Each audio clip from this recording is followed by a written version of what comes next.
Who are the defenders of the Iron Wall?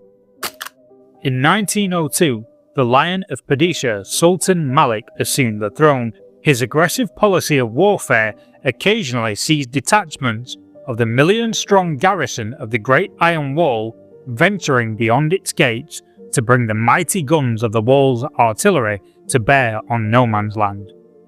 The Sultanate maintains its claims on the lands lost to Hell's forces, and Sultan Malik refuses to sit idle and merely defend the wall as the Great War rages around them. Despite the Iron Wall being relentlessly attacked and tested by the forces of Shaitan, the Sultan has even been known to order the mighty cannons of the wall to accompany its expeditionary forces.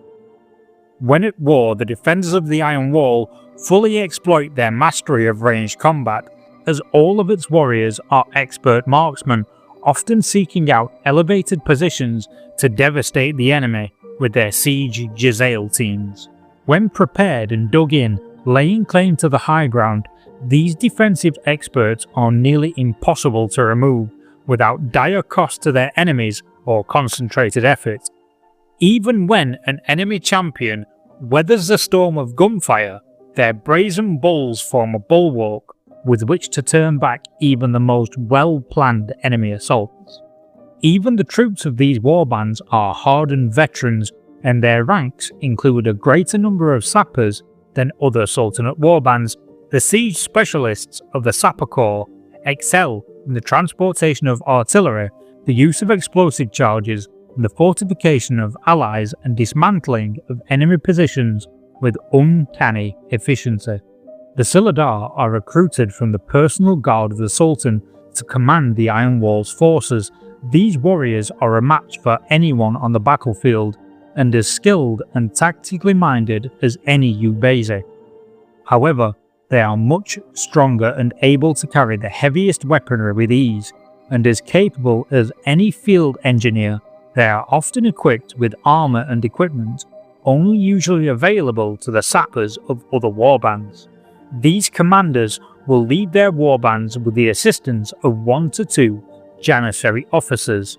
While these are the only Janissaries seen in such warbands, they are far more elite than their standard counterparts, and are rewarded with access to the armories usually reserved for the Sultanate warband's leadership. The warbands are supported by the marksmanship of its siege Jezzail teams. When acting in pairs, the troops of the warbands bring these deadly siege Jezzails to bear with uncanny accuracy. Alongside this, as stated earlier, sappers are seen in far greater numbers among their ranks. Usually, sappers are dispatched from the Sapper Corps in no more than detachments of 2. However, the standard divisions of the Iron Wall Defence Force have double this allocation, and it is standard practice to see as many as 4 of these specialists in any of their warbands.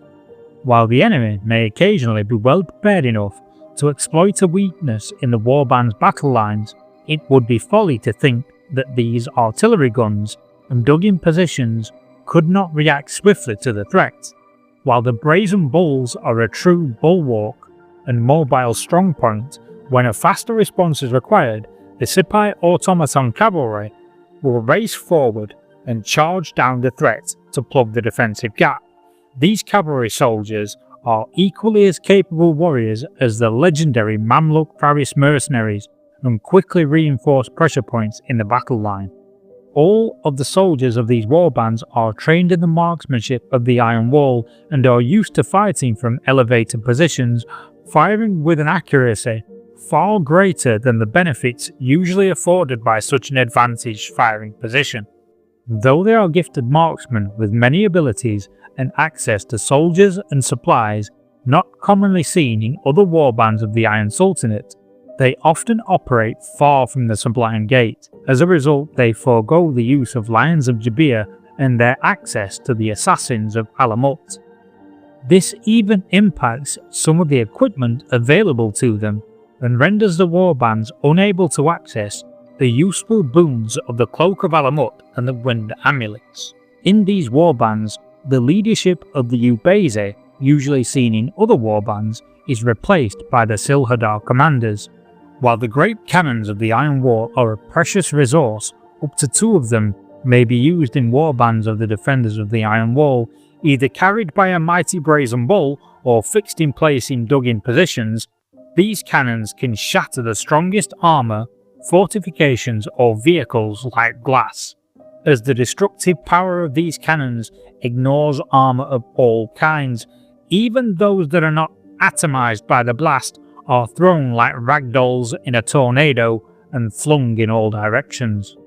For the sappers of these warbands, experts that they are in the use of explosive charges, they carry devastating pieces of equipment, much like the satchel charges used by the combat engineer counterparts of theirs in Nuantia. Before battle, the sappers will place their explosive charges in strategic, advanced positions, booby-trapping the terrain to terrible effect, using specialised fuses that allow for near-perfect timing. Many a strong point, such as bunkers, pillboxes and trench lines, have been blasted into a charnel house and turned the tide of battle with well-timed detonations and a storm of shrapnel. Not all of the warband's arsenal is offensive though, and alongside their dug-in defensive positions, they may deploy the ingenious devices of the Imperial School of Military Engineering, known as the Anchor Guard. Designed in a collaborative effort with the House of Wisdom, this marvel of engineering is crafted in the image of an anchor bird. Movable, lightweight and deceptively durable, the Anchor Guard is a mobile, self-deploying fortification around the size of a large shield when deployed. Carried into battle on the backs of sappers with the press of a button, this heavy device unfolds great wing-shaped shields coated in finely decorated ceramic over a secret compound and alchemical steel. These shields offer a mobile source of cover and a defensible position for the sappers who deploy it, putting it to use anywhere on the battlefield that they require its protection, thus allowing them to advance under protection even in the most open and sparse expanses of the battlefield. So to war march the warbands of the defenders of the Iron Wall. Will you be bringing their great cannons to bear on your tabletop? Let me know in the comments below. If you'd like to support the channel, please consider a like, subscribe, sharing a video with a friend, or even becoming a channel member and joining the exclusive Discord, where I'll be hosting giveaways and painting competitions.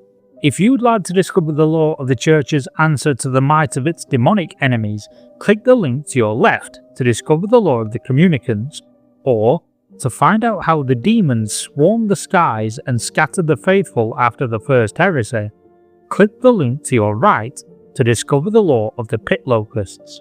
Thank you for watching, and I'll see you all soon.